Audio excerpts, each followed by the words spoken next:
With which character could you relate the most? Well, I'll have to say my own. You were never mugged. I was never, well, no, I have been mugged actually, but that's maybe a story for another time.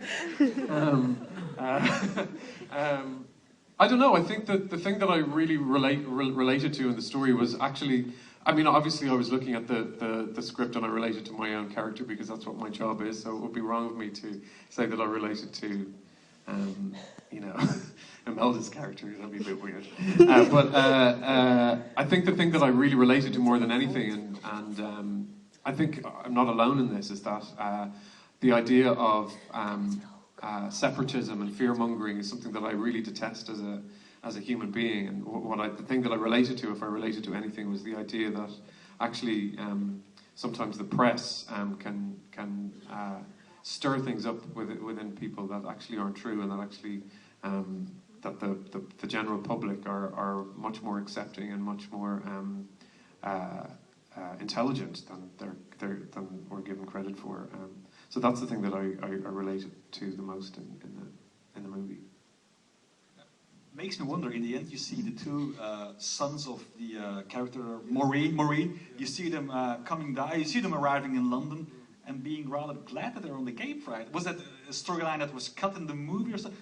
Sometimes you expect them, one of them is gay, you see. Yeah. Well, that's what I kind of really liked. I've been asked that question a lot about whether little individual stories have been cut, but actually no. It's those little glimpses when you see. I love that moment when you see him getting off the bus and you think, what is that young boy's story? And like in life, we don't know the story behind. We don't know the backstory behind a lot of characters, and so I think those little glimpses that allows the audience to do their own homework. I've been asked as well about the moment after I say go back to visit my mother at home, if that was cut, and that absolutely wasn't cut. That was absolutely intentional. That the audience decide what happened there, and that you don't see their story progress until later in the movie. So I think sometimes not revealing a story is as powerful as kind of spoon-feeding an audience, you know. Just a glimpse. Nog een vraag, dames en heren. Ja, hiervoor al twee mensen. Jessie, even terug naar beneden komen.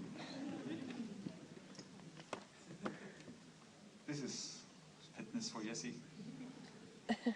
Hey, so I really love accents, and I know you're not from Wales, but can you say something in a real thick Irish accent then, please? That's all I've been doing is saying something in a really thick Irish accent. This is it. I will say Gurv Míle Maithagad, which is thank you very much in Irish. So Gurv Míle Maithagad means thank you. So Gurv Míle Maithagad to the people of Ghent. That's Irish thing. Thank you.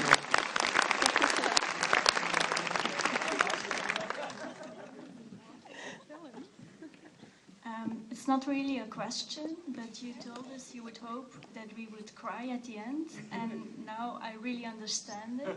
And I think it's such a shame that we lost the feeling of solidarity today. Yeah. And it came out beautiful in the film.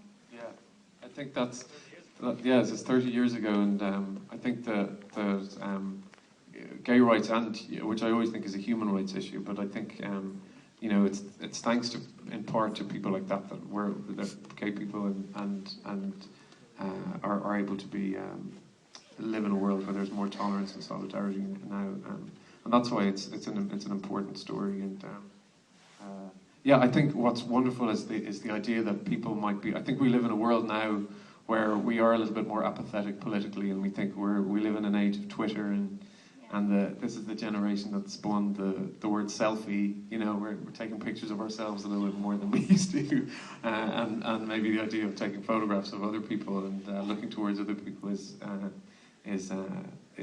nice thing to think about now. Yeah. So that's great that you think that. Thank you. Thank you.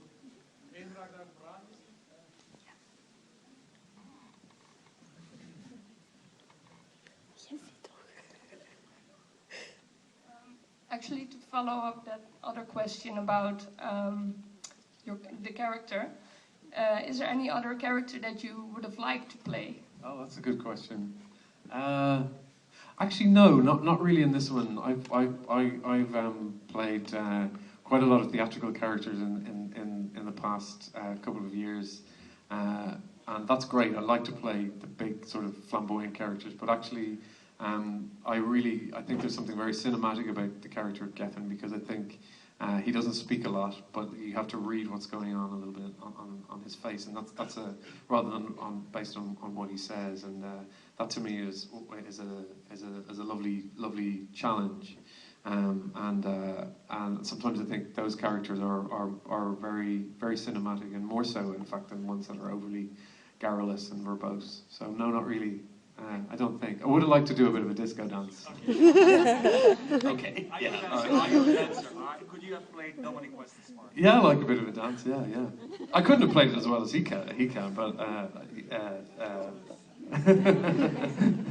no, there's no music. Yeah, exactly. Oh, just embarrass everybody. One more question, ladies and gentlemen. Over there, yes. One more person over there.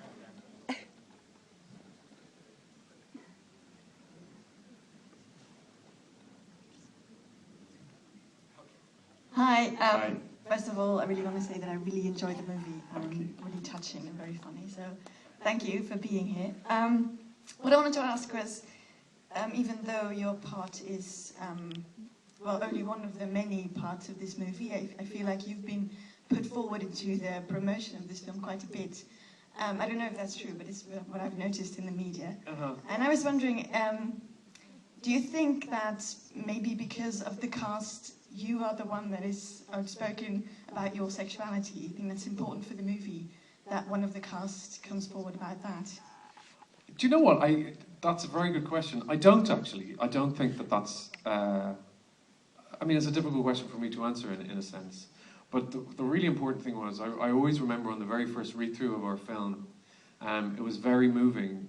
There's 75 speaking parts in the film, and we had a read-through, and Matthew our director, organised the screening, and he played the music, he played Bread and Roses, and we had that beautiful Welsh music at the end. And I remember looking around and thinking, I remember feeling incredibly moved by it, but then looking around and seeing that everybody else, older people and younger people, felt as much ownership and commitment towards the film that I did, and that's actually the central message of the film, is that it's not about our own personal experiences. Our experiences as a human being are of course incredibly important to us, but actually this is about empathy and kindness and compassion towards other people. So maybe I do feel ownership, and I'm very proud to have been promoting this picture, because sometimes you have to promote pictures that you're less enthusiastic about. But one of the most extraordinary things is to be able to travel the world and